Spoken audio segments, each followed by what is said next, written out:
Psalm 64, verse 2, hide me from the secret counsel of the wicked, from the insurrection of the workers of iniquity.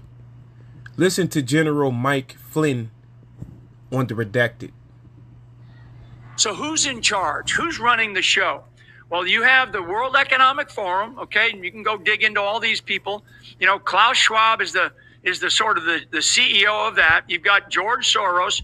You've got Barack Obama internal to the United States of America. So those other two are external. They're part of this globalist alliance. You have Xi out of China, who is he's holding a lot of reins over people here in this country, to include those in the White House. And you have Barack Obama, right? And Barack Obama, and, you know, who is Barack Obama? What is Barack Obama's background? Who's controlling Barack Obama? Because Barack Obama is not somebody who is, you know, wakes up every morning and he's in charge of everything. Barack Obama is somebody who is dangled by this other sort of global alliance that does exist. And that global alliance, and I wrote a few notes down, because what we're going to experience between now and the election that are outside of our control, ours being meaning the United States of America, unless we have a president, and Joe Biden is still the president. I call him a sundowner because he's only awake from 8 o'clock to probably 4 o'clock in the afternoon. And then when the sun goes down, he goes to bed. So I call him a sundowner president. So, so these are the people that are, this alliance of people that are in charge, and they stay in communications with each other.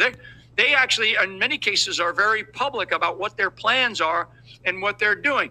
In fact, the closest advisor to Klaus Schwab recently said that we don't really even need to have a U.S. election, that artificial intelligence will, you know, can predict the outcome of the election, can predict the outcome of what the American people want. Well, then, I mean, these are people, the closest advisor, his name is Harari, to Klaus Schwab and George Soros, and he's very close to Barack Obama as well. So we're going to still have our election, but as this guy also says, Harari now, he also says this will probably be the last election in the United States of America, the last presidential election in the United States of America. It's like, I kind of go, what?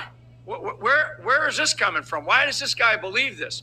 And these are the people that's part of this alliance. And when I say alliance, I'm not talking about China, Russia, Iran, and those countries exist, and they are also part of a nation-state alliance that is against the United States of America.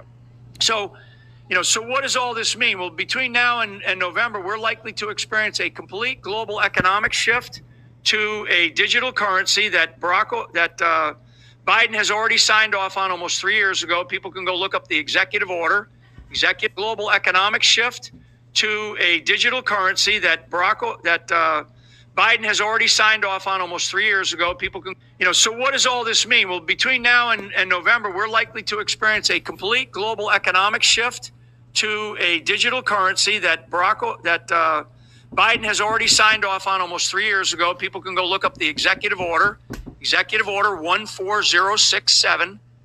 So what does all this mean? Well, between now and November, we're likely to experience a complete global economic shift to a digital currency that Biden has already signed off on almost 3 years ago. People can go look up the executive order 14067. It's on central bank digital currencies. That is that we are already in play here. You've heard these guys talking about it. Even Trump talked about digital. You know, he talked about not allowing it, but he's not in charge, right? So Trump, I know, has talked about Bitcoin and some of these other, you know, cyber